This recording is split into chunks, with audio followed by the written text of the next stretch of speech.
kuryama no kubyuka ni imbabazi z'Uwiteka bene data, igitondo cyiza kandi cy'umugisha cyangwa se igicamunsi cyiza bivanye nawe buri wese ahereye ku migabane itandukanye y'isi.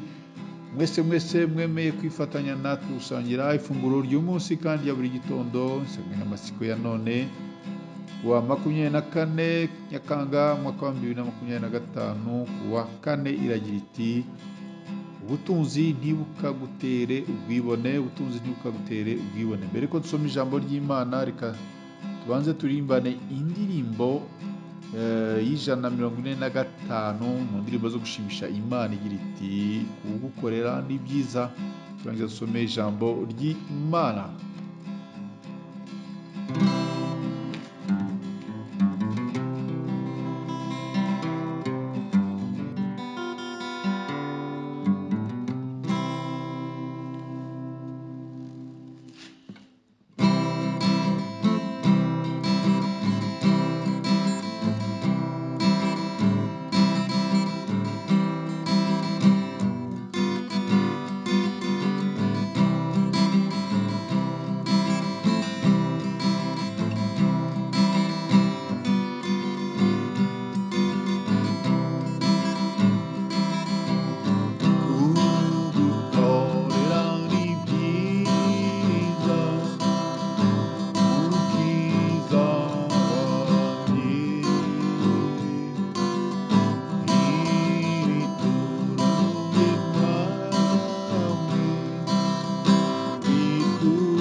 bwiza mukiza wanjye, iri turo ntuye mwami rikunezeze.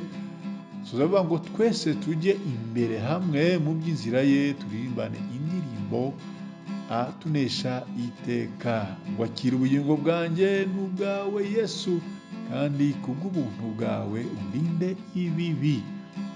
Some ijambo ry'Imana, urwandiko rwa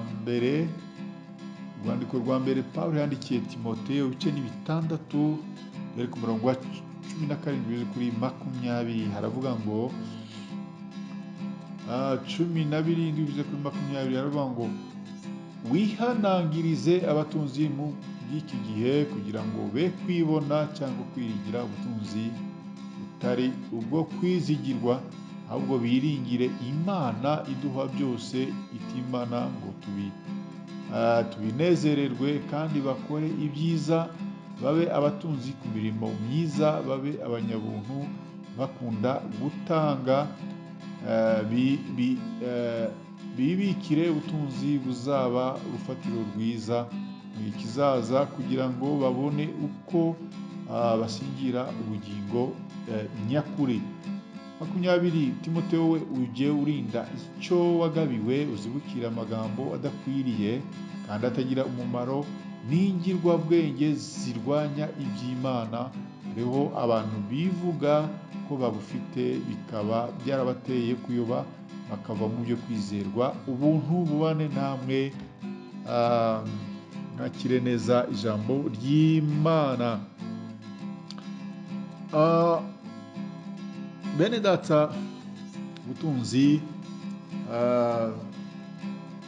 bugira si bibi, ni byiza kuko bidufasha mu by'ubuzima ndetse no mu murimo w'Imana. Pawulo yandikira Timoteyo amusaba kubwira abatunzi bari mu itorero rye, aho yagize ati wihanangiriza abatunzi bo mu by'iki gihe, kugira ngo be kwibona cyangwa kwiringira ubutunzi butari ubwo kwizigirwa, ahubwo biringire Imana iduha byose itimana, ngo tubinezererwe.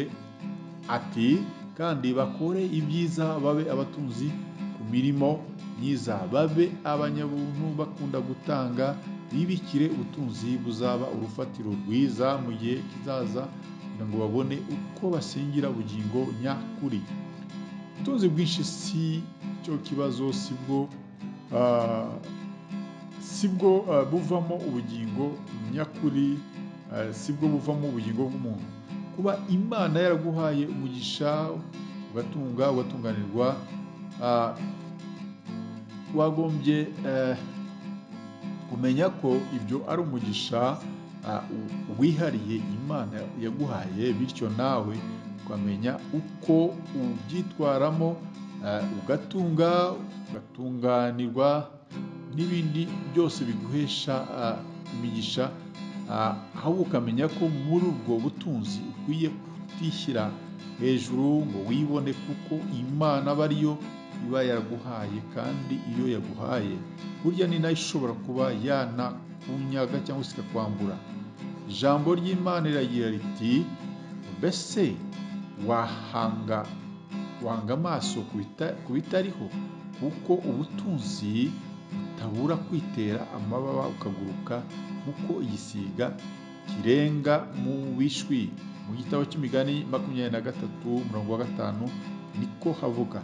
Ntukwiye kwishuka ngo wamaze gushikira, wamaze kuronka byararangiye. Ukwiye guhora ahubwo wiringira Imana, kuko itagushyigikiye ubutunzi wiratana bwabasha gutumuka. Ntukwiriye kwishuka ngo icyerezo n'umutima wawe ngo bijye ku butunzi gusa, wibagirwe uwabuguhaye. Nimba ari wowe wabuguhaye, ukwiye kumucira bugufi, no mu bukire bwawe uzakomeza kumwubaha. Ijambo ry'Imana ridufashe kandi tugire neza. Amen. Data, turagushimiye kubw'abatunzi waduhaye mu murimo, abatunzi waduhaye mu itorero, ubafashe bajye bamenya uko bitwara mu butunzi bwabo, kandi jya ukomeza kubagira neza no kubaha imigisha mu byo bakora byose. bakozi urakarama bana natwe muri byose ni mu izina ryera rya Yesu Kristo mbisenze amen. Mwari kumwe nanone nk'uko bisanzwe na mwene so muri Yesu Kristo Bishop Apollinaire M.Gakombe mshuma kuri Toru The Evangelical Covenant Church of Rwanda CCR.